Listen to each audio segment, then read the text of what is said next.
Langkah berikutnya kita akan melaksanakan pengukuran di silinder ya, untuk menentukan keausan, keovalan, ketirusan ya. Kita langsung aja.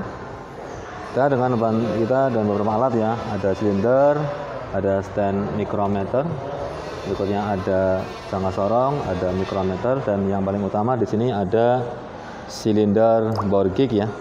Ya, ini kita gunakan ini. Ini ada washernya atau ringnya. Sini rod ya, rodnya kelipatan 5 ya. 50, 55, 60, 65 dan sebagainya ya. Berikutnya di sini ada dialnya dan ada tangkainya. Langsung aja kita pengukuran.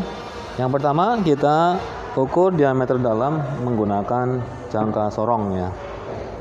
Jadi kita gunakan jangka sorong untuk mengukur diameter dalam ya, bagian ini ya, inside joist ya.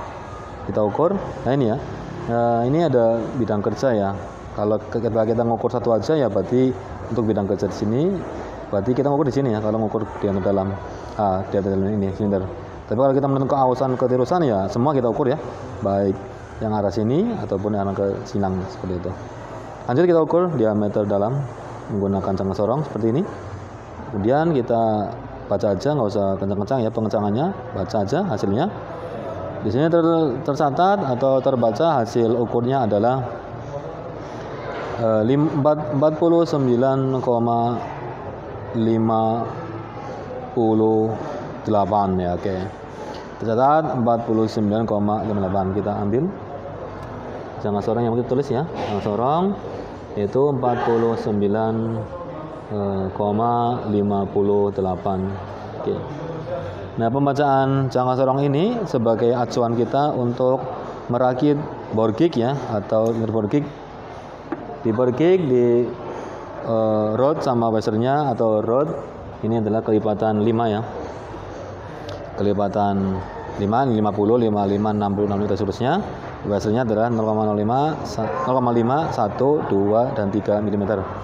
Nah, kalau kita hasilnya adalah 49,58, ini biar kita gampang adalah untuk pembulatannya. Kalau 49,58 berarti dibulatkan menjadi 50 mm. Nah, kalau kita bulatkan 50 mm. Tapi misalnya kita hasil ada pengukuran ya, contohnya 52,20 contohnya. 52,20 kan itu di bawahnya 0,5, berarti kita bulatkan ke bawah ya. Jadi nanti kita ambil yang 52 ya, jadi dibulatkan seperti itu. Kemudian kalau misal contoh lagi ada 45,90 ya, kita bulatkan langsung 46 gitu ya, 46. Jadi 45 ditambah washer 1 ya gitu. Tapi ini kita punya alat ukur yang paling rendah rodnya yaitu 50 ya. Ya, tidak bisa mengukur di bawah 40 mili ya gitu. Contoh lagi misal hasil ukur kita adalah 57,60 ya, 60 nya itu di atas 0,5, berarti kita bulatkan menjadi 58 ya, seperti itu. Nanti kita bahas berikutnya. Lanjut. Tadi hasil ukur jangka sorong kita 49,58, maka dibulatkan 50. Maka kita ambil rodnya yaitu 50 mm. Washernya berarti 0 ya, kita nggak pakai washer atau ringnya, kita ambil ini 50 ya, di box itu ada. Berikutnya kita bisa pasangkan ke tangkainya atau penempatannya, pasangkan sini ya. Kalau tambah washer berarti kita tempatkan ini ya, di sininya jangan di atasnya, tapi di bawah ini untuk dipasangkan ke tempatnya. Kita kencangkan. Berikutnya kita setting dialnya atau penunjuk jarumnya, itu sejajar ya, jajar dengan ini tangkai ini, berarti kayak gini. Jangan ininya seperti ini, tapi ininya kayak gini, jangan kejar. Kita pasangkan. Kemudian dengan catatan jarum yang kecil nih ke angka 1 ya. Ini ada jarum yang besar dan yang kecil. Nah, kita tekan ke bawah pelan-pelan aja, kemudian bergerak ya. Nanti jarum yang kecil kita pasang ke 1 dan jarum yang panjang ke angka 0. Oke, ini udah tepat. Kita kencangkan bautnya ya sini. Oke, ini lurus dengan pengukurannya ini ya, angkanya ini lurus, jadi dibaca lebih gampang ya. Setelah kita setting, ini ada beberapa langkah sebenarnya ya di pengukuran jangka power buring ya. Kita langkah yang biasa aja. Nanti ada berbagai macam alternatif ya. Oke, setelah ini kita ukur hasil ukur rakitan power gig ini dengan mikrometer ya. Kita gunakan yang pakai mikrometer. Mikrometer yang berapa? Untuk lebih detailnya, karena ini kita menggunakan yang 50, kita bisa gunakan yang 50 ya, atau 2550. Karena di 250 itu sebenarnya ada kelebihan sekitar 1 mm dari alat ukur mikrometer ya. Kita ambil di, atau kita juga menggunakan yang 50 dan 25. Kita coba gunakan yang 2550 ya. Kita gunakan, kita ambil stand mikrometer, kita pasangkan ke standnya dan kita kencangkan. Kemudian kita, kalau ini belum dikalibrasi, maka kita lakukan langkah kalibrasi. Kalibrasi kita bersihkan dulu, ujungnya juga bersihkan. Berikutnya kita kalibrasi. Oke, di sini udah didapat lurus ya, tadi udah dikalibrasi. Oke, berikutnya kita ukur rakitan ini dengan mikrometernya. Kemudian diukur sampai jarum yang di dial itu bergerak 1 strip ya. Kita ukur pelan-pelan dengan rate stopper ya. Stopper. Dan kita perhatikan juga ini lurus tengah-tengah ya.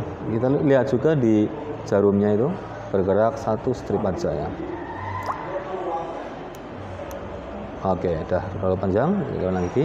Oke, bergerak, kita kunci. Oke. Di sini terbaca 51 lebih ya. Nah, kalau memang kita usahakan karena ini maksimalnya di 50, kita bisa gunakan di 50 yang 75 ya, karena tadi ini 50 lebih ya. Ternyata ini pembacaannya maksimalnya di 50. Tapi di Mitutoyo Toyo ini bacaannya 50 lebih 2 mili ya, atau 1,5 mili. Kita berarti kita gunakan yang mikrometer yang 50 sampai 75.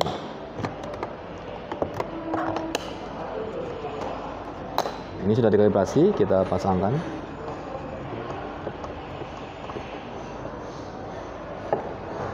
Kita arahkan kalau biar mudah. Ini kita ukur sama seperti yang tadi ya. Kemudian kita lihat di jarumnya sampai ke 1 strip. Oh, terlalu panjang. Oke, stop, kunci. Di sini dapat adalah 50,84 ya, hasilnya di power gig rakitan mikrometer ya. Rakitan power gig di mikrometer hasilnya adalah 50,84 mm. Nah, kita tulis rakitan power gig-nya yaitu 50,84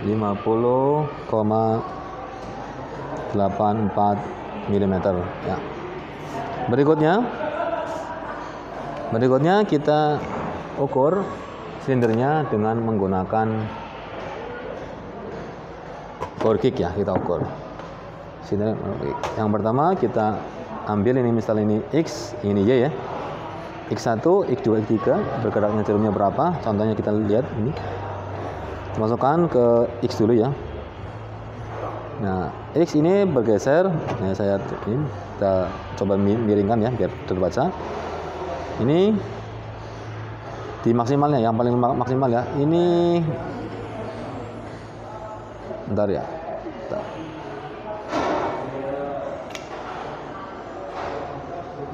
Ini kita baca lagi, maksimalnya nih di berapa nih?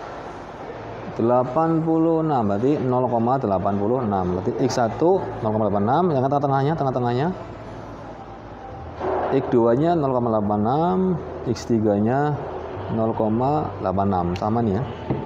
Jadi X1 tulis ya, X1, X2, X3 semuanya 0,86.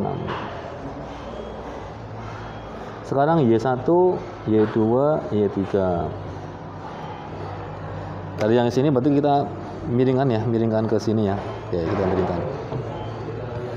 Contoh lagi ini kita masukkan.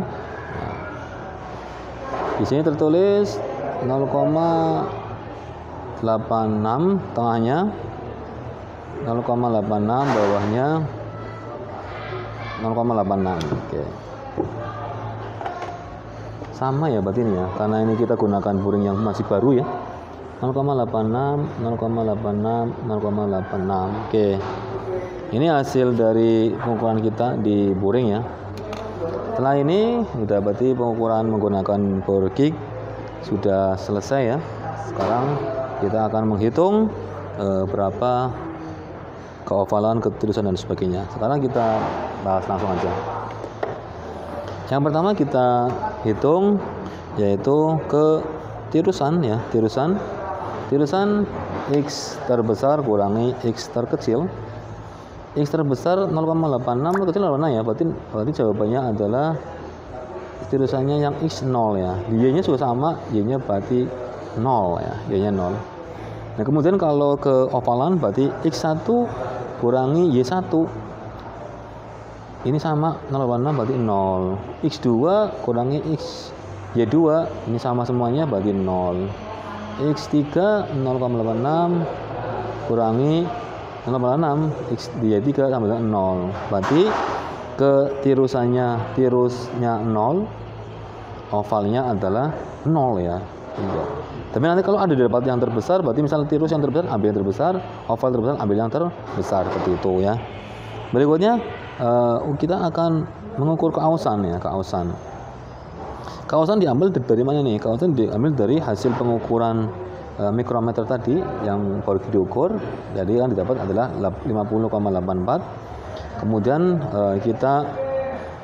kita ukur kita standarnya ya, standar dari boring. Standar dari boringnya Yamaha ini ya, dikurangi berarti 50,84, kemudian kita kurangi standarnya.